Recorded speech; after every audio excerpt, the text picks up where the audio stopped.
7 جگہوں پر بسم اللہ مت پڑھنا ورنہ انسان کافر ہو جاتا ہے۔ بسم اللہ الرحمن الرحیم۔ قرآن مقدس اللہ کی عظیم کتاب ہے، یہ برکت والی کتاب ہے، اس کی آیتیں مومنوں کے لیے شفا ہیں۔ اس کے ایک حرف میں 10 نیکیاں اللہ نے مقرر فرمائی ہیں۔ قرآن مقدس دنیا و آخرت کی پریشانیوں کا علاج ہے۔ قرآن مقدس رحمتوں کا خزانہ ہے، لیکن اس عظیم رحمت والے خزانے سے مالا مال ہونا ہے تو پہلے سچے دل سے بسم اللہ الرحمن الرحیم پڑھو، پھر اس خزانے کو کھولو اور زیادہ سے زیادہ اللہ کی رحمتوں کو حاصل کرو۔ جب قرآن مقدس جیسی عظیم کتاب بغیر بسم اللہ الرحمن الرحیم کے نہیں کھلتی تو دوسرے جائز کام کی برکتیں بغیر بسم اللہ الرحمن الرحیم کے کیسے حاصل ہو سکتی ہیں؟ حضرت عثمان بن عفان رضی اللہ عنہ نے رسول صلی اللہ علیہ وآلہ وسلم سے بسم اللہ کی نسبت سوال کیا۔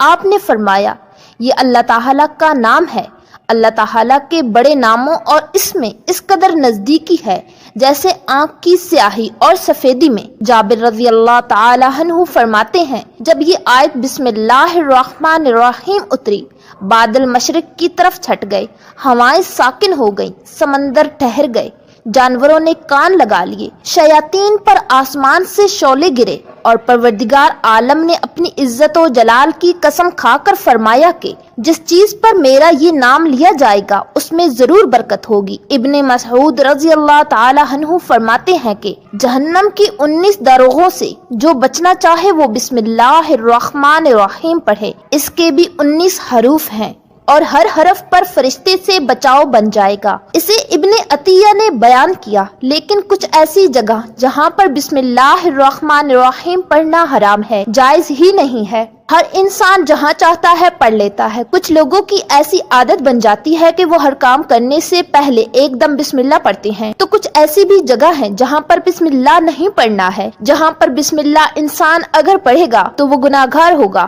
بسم اللہ کا پڑھنا ایسی جگہوں پر، ایسے مقامات پر جائز ہی نہیں ہے۔ اب آپ یہ سمجھ لیجئے کہ کون سے مقامات پر بسم اللہ پڑھنا چاہیے، کن مقامات پر بسم اللہ نہیں پڑھنا چاہیے۔ ناظرین، آپ نے سنا ہوگا کہ ہر کام شروع کرنے سے پہلے بسم اللہ پڑھنا چاہیے، کیونکہ بسم اللہ الرحمن الرحیم کا معنی ہے کہ اللہ کے نام سے شروع، جو بڑا مہربان نہایت رحم والا ہے۔ یعنی ہم کام جو شروع کر رہے ہیں وہ اللہ کے نام سے شروع کر رہے ہیں تاکہ اللہ تعالی ہمارے اس کام میں برکت عطا فرماتے ہیں۔ اور بسم اللہ کے پڑھنے کے فائدے بھی بہت زیادہ ہوتے ہیں کہ اگر انسان کسی کام کو بسم اللہ پڑھ کے کرتا ہے تو اللہ تبارک و تعالی اس کام میں برکت عطا فرماتا ہے۔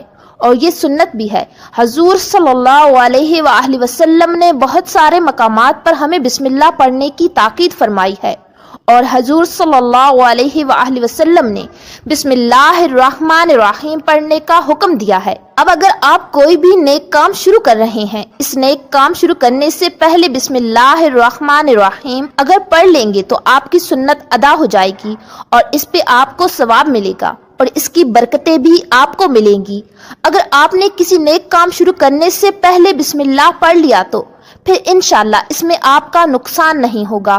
اللہ سبحانہ و تعالی خود آپ کا حامی و مددگار اور ناصر بن جائے گا، کیونکہ آپ نے اپنے اس کام کو اللہ کے نام سے شروع کیا ہے کہ ہمارا کام تھا کرنا، اور بندہ کیا کرتا ہے جو اس کے بس میں ہوتا ہے۔ بندہ تو اسباب اختیار کرتا ہے، اور بندہ کر بھی کیا سکتا ہے؟ بندے کی ذمہ صرف اسباب اختیار کرنا ہے کہ آپ کسی کام کو کرنے سے پہلے سبب اختیار کریں کہ ہمیں یہ کام کرنا ہے، باقی اللہ کے سپرد کر دیں، آپ اپنے کام کو کریں، باقی جو اب آپ کا کام ہے وہ اللہ تبارک و تعالیٰ کے سپرد کر دیں۔ ایک مرتبہ ایک صحابی نے آ کر عرض کیا، یا رسول اللہ میں پریشان ہوں، ہمارے اونٹ کہیں کھو گئے ہیں۔ تو آپ صلی اللہ علیہ وآلہ وسلم نے اس کو یہ بتایا کہ اللہ پر بھروسہ کرو، اور اللہ پر بھروسہ ہی اصل چیز ہے۔ یہ بولو کہ میں نے اللہ پر بھروسہ کر لیا، اللہ پاک بہترین کارساز ہے۔ تو کچھ صحابہ کرام کہنے لگے کہ یا رسول اللہ صلی اللہ علیہ وآلہ وسلم، ہمیں اللہ کی ذات پر بھروسہ ہے، کیا ہم اپنے اونٹوں کو ایسے ہی چھوڑ دیں؟ اگر ہماری قسمت میں ہوں گے تو ہمارے اونٹ واپس آ جائیں گے،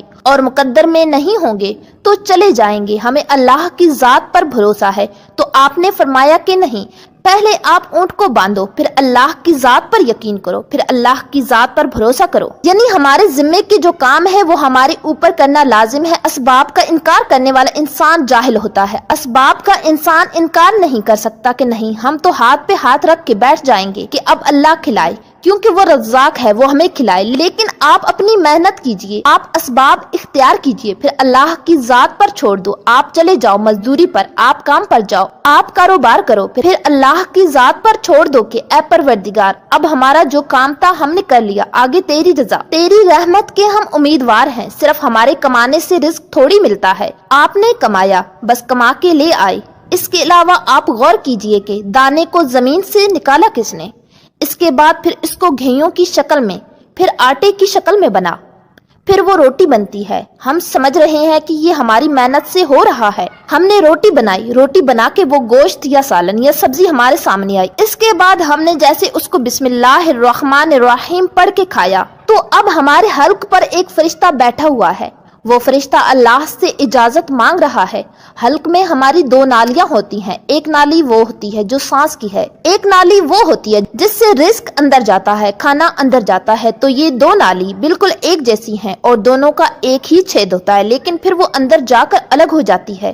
اب آپ یہ سوچ کر دیکھیے، فرشتہ یہاں بیٹھ کر اللہ تعالیٰ سے پوچھتا ہے ہمارے ہر لقمے پہ، مولا اس لقمے کو زندگی کا سبب بناؤں یا موت کا باعث بنا دوں؟ اب اللہ تعالیٰ کی مرضی ہو تو لقمہ زندگی بن سکتا ہے، اور اگر اللہ کی مرضی نہیں تو وہ لقمہ موت بن جاتا ہے۔ یعنی اگر وہ لقمہ بجائے خوراک کی نالی میں جانے کی اگر وہ سانس کی نالی میں چلا جائے تو پھر انسان ختم ہو جائے گا۔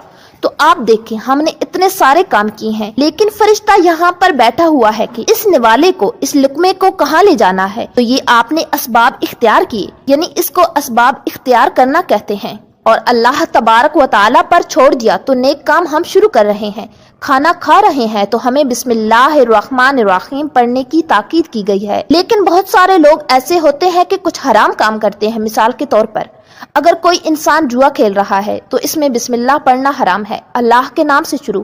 اللہ نے کب کہا تھا کہ آپ جوا کھیلو جا کر؟ اللہ نے کب کہا تھا کہ آپ شراب بیچو؟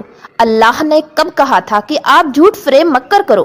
اللہ نے تو کہا ہی نہیں۔ ایک شخص نے بڑی عالی شان منزل بنوائی اور اس پر لکھا ھذا من فضل ربی، اور شیطان نیچے بیٹھا رو رہا ہے۔ تو لوگوں نے پوچھا تو کیوں رو رہا ہے؟ تو اس نے کہا کہ دیکھو میں نے اسے جھوٹ بلوایا، فراڈ کروایا، ہم نے اس کی بلڈنگ فراڈ کر کے بنوا دی، اور یہ لکھ رہا ہے ھذا من فضل ربی، یہ میرے رب کا فضل ہے۔ اللہ نے کہاں کہا تھا کہ جھوٹ بول کے کمانا؟ اللہ نے کہاں کہا تھا کہ ڈھونگ کرنا؟ اللہ نے کہاں کہا تھا کہ فراڈ کرنا؟ تو مقصد صرف یہ ہے کہ شیطان تو ہر طرح سے انسان کو بہکاتا ہے، تو اس لیے حرام کاموں سے پہلے ہمیں بسم اللہ ہرگز نہیں پڑھنا ہے۔ ہمیں ہر نیک کام شروع کرنے سے پہلے بسم اللہ پڑھنا چاہیے۔ ہمیں احتیاط رکھنا چاہیے کہ جب ہم باتھ روم کے اندر داخل ہو چکے ہوں، نہانے سے قبل بسم اللہ نہ پڑھیں۔ باتھ روم میں جانے سے پہلے ہم بسم اللہ الرحمن الرحیم، اور باتھ روم سے نکلنے کے بعد جب کپڑے پہنے تو پھر بسم اللہ الرحمن الرحیم پڑھیں۔ اور کوئی انسان کاروبار کرتا ہے، اب اس نے جھوٹ بولا اور پھر اس کے بعد پیسے لیتے وقت بسم اللہ الرحمن الرحیم پڑھا،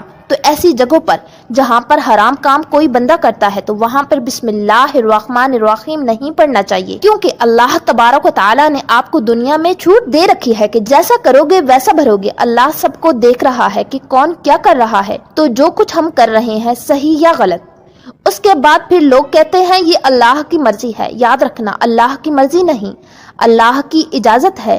اللہ نے آپ کو اجازت دی ہوئی ہے، بس اللہ نے چھوٹ دی ہوئی ہے کہ کر لو دنیا میں جیسا کرنا ہو۔ اللہ ظالم کو ڈھیل دیتا ہے لیکن جب پکڑتا ہے تو چھوڑتا نہیں ہے۔ اللہ کی پکڑ بڑی سخت ہے، تو دنیا میں اللہ دیکھ رہا ہے، یہ مرضی نہیں ہے اللہ کی کہ آپ گناہ کرو، لیکن اللہ نے بس اجازت دی ہوئی ہے کہ آپ کر لو، دیکھیں کتنا کرو گے۔ ایک دن آئے گا میرے پاس جب آؤ گے تب ہی فیصلہ کریں گے۔ مالک یوم الدین، انصاف کے دن کا حاکم، اللہ کی ربوبیت سمجھے، اور ہمیں سمجھنا چاہیے کہ کون سے کام ہمیں کب کرنے ہیں، کب نہیں کرنے چاہیے۔ جو سنت رسول صلی اللہ علیہ وآلہ وسلم پر عمل کریں گے تو اللہ سبحانہ و تعالی ہمیں کامیاب کر دے گا، دنیا میں بھی اور آخرت میں بھی انشاءاللہ۔